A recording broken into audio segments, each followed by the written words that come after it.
Banco Inter ou os bancos tradicionais? Qual o melhor para você investir? Será o fim dos bancos tradicionais?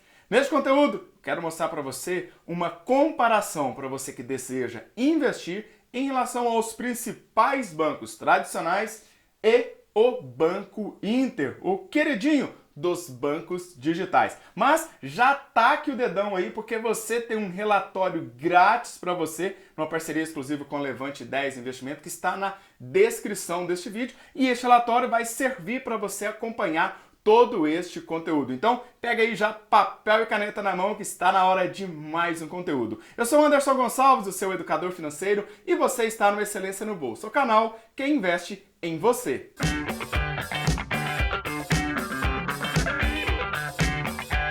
Ano recorde para os bancos. Um lucro de mais de 18% em média dos principais bancos. E a pergunta que eu faço para você é: qual parte desta fatia está hoje no seu bolso? De um lado, muitas pessoas reclamam que os bancos têm muito lucro, mas e se você tivesse parte desse lucro no seu bolso? Seria bem interessante, é ou não é verdade? E de um outro lado, se você, como usuário, tivesse as menores tarifas, também seria ideal para você. E aí, o que acontece? Nós temos uma guerra entre os bancos digitais, as fintechs que estão surgindo, e os bancos tradicionais. E a pergunta que fica é: será que tem uma data para o fim dos bancos tradicionais? Ou será que eles vão conseguir se reinventar? Já tem um deles que já deu uma virada de 2018 para 2019 e você vai acompanhar agora o que aconteceu com eles.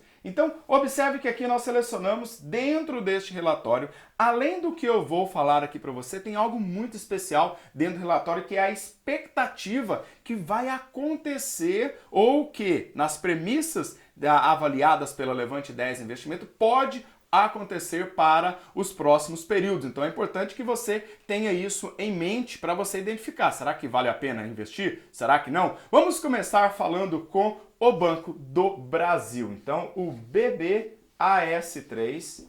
E aí, o que aconteceu com ele? Vou falar aqui sobre dois indicadores importantes para você poder acompanhar. Dentro do relatório você vai ter vários outros. Vamos começar aqui com o lucro. Vamos chamar aqui de L e vou chamar aqui também o PL, né? Então, o lucro eu vou falar para você o percentual que teve de evolução entre 2019 comparado com o ano de 2018, só para você imaginar se você fosse o dono dessa empresa. Por exemplo, no Banco do Brasil, tivemos aí um lucro, deixa eu usar uma caneta vermelha, tá? De 41%. 41% de aumento comparado 2019 com 2018. No relatório é descrito tudo o que aconteceu, quais foram as novas estratégias do banco para que isso pudesse acontecer e o que pode vir para os próximos períodos. Junto disso, nós temos depois o Banco Itaú, um outro queridinho, né? Itube 4. E, para você ter uma ideia, o lucro dele nesta comparação foi de 10%. Então, um pouco menor aí, um pouco não, né? Bem menor do que do Banco do Brasil. Seguido pelo Banco Bradesco, tá? O BBDC4.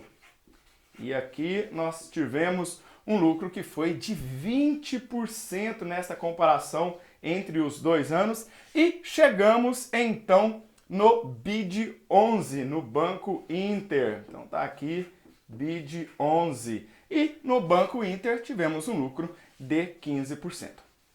Qual é o grande desafio de tudo isso que acontece? Como que os bancos eles têm lucros? Eles têm lucro quando eles emprestam dinheiro, geram um spread, ou seja, ele toma o dinheiro emprestado daquelas pessoas que deixam a caderneta de poupança, no CDB, e emprestam para uma outra pessoa por uma taxa bem maior, e você já conhece essa história, né? Um CDC, financiamento de carro, cartão de crédito, cheque especial, e dessa diferença, esse spread, essa diferença gera o lucro. E muitas pessoas ficam revoltadas, né? Porque os bancos têm muito lucro. E aí, por que não ficar com um pedaço deste lucro se você é um acionista? O que acontece com o banco digital, principalmente para o Banco Inter, que nós adoramos o Banco Inter, tem o Conta, a corretora com taxa zero. É fantástico toda essa ideia, essa cultura que o Banco Inter está colocando. Qual é o grande desafio que o Banco Inter está enfrentando?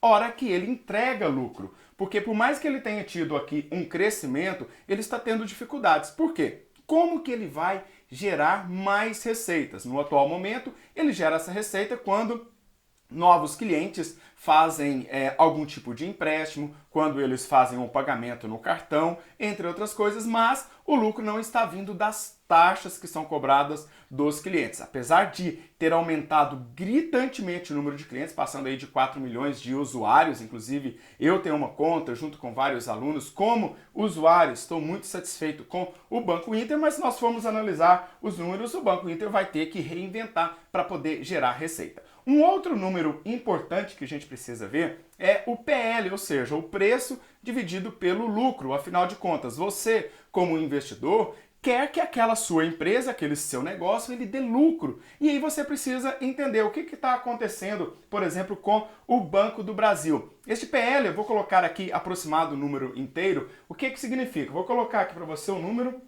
chamado de 8x. O que significa isso? Significa que se você comprar uma ação do Banco do Brasil, supondo que ele vai manter para o futuro as mesmas entradas, os mesmos fluxos de caixa, essa previsão, você vai gastar aproximadamente 8 anos para ter de volta no seu bolso aquele investimento que você fez. Bom, não é algo tão longe, né? Você está investindo numa empresa sólida, uma estatal, neste atual momento ainda é uma estatal, e você vai ter aqui o seu retorno previsto, porque é renda variável, né? Em 8 anos. Já o Itaú tem um PL previsto de aproximadamente 11 vezes. Isso faz com que você tenha uma análise de que todo aquele dinheiro tem uma expectativa de retorno em aproximadamente 11 anos. Enquanto o Banco Bradesco, ele está com um PL de 10 vezes, e o que nos chama a atenção quando chega no Banco Inter, que é um banco digital que nos traz 143 vezes. Ou seja, eu acho que você vai ter que nascer umas 3, 4 vezes, talvez umas 2, né? Para que aquele lucro esteja de volta para você. Sendo uma fintech, sendo uma empresa, uma cultura que quebra estes parâmetros, né, de bancos tradicionais, a pergunta que fica é: qual é a expectativa do Banco Inter? O que ele está fazendo? Né? Quais são as possibilidades e as premissas que nos resguardam que vai acontecer ou podem acontecer para os próximos trimestres, para os próximos anos? É isso que você vai acompanhar dentro deste relatório para que você possa entender. É um texto simples para que você possa fazer a leitura e começar a acompanhar. Será que vale a pena eu colocar um pequeno percentual no Banco Inter com a possibilidade de que ele vá crescer? Porque o preço das ações do Banco Inter estão super valorizadas comparado com o lucro que esta empresa, entrega. A pergunta é: será que vai haver maior geração de lucro para o futuro? Então, esta é uma dúvida e é uma resposta que, de uma maneira direta, ela não existe, mas através das expectativas que foram traçadas para 2020, 2021, você vai começar a ter um parâmetro mais tranquilo para você poder avaliar esse setor, que é o setor de banco, que eu gosto realmente muito, é um setor muito lucrativo e que também você pode aproveitar. Afinal de contas, estas ações acredito que cabem no seu bolso. E aí, vai lá agora, baixa esse relatório, volta aqui nos comentários, me conta qual está sendo a sua experiência, quais destes bancos você tem na sua carteira, talvez você tenha até outros bancos. Você está satisfeito? Você está satisfeita com o desempenho destas empresas? E aí, compartilhe também com a galera aí no WhatsApp, nas redes sociais, deixa o seu like e nos vemos no próximo vídeo. Um forte abraço do Anderson Gonçalves. Valeu. Tchau, tchau. Nite salame mingue. Não dá pra fazer isso, viu? Banco Inter, você sabe que eu te adoro, mas tá difícil, viu? Banco Inter tá complicado. Banco do Brasil tem a conta desde quando eu era universitário, 1998. E aí, senhor Bradesco, esse cartão nem é meu, é do editor. Eu não tenho conta em você, Bradesco. Banco Itaú, minha pessoa jurídica tá lá, mas talvez esteja com os dias contados. A taxa está muito alta. Vamos ter que rever isso, viu? Bom, é uma dúvida cruel. Não sei o que você pensa sobre os bancos físicos e os bancos digitais. Ó, dúvida cruel. Valeu. Tchau, tchau.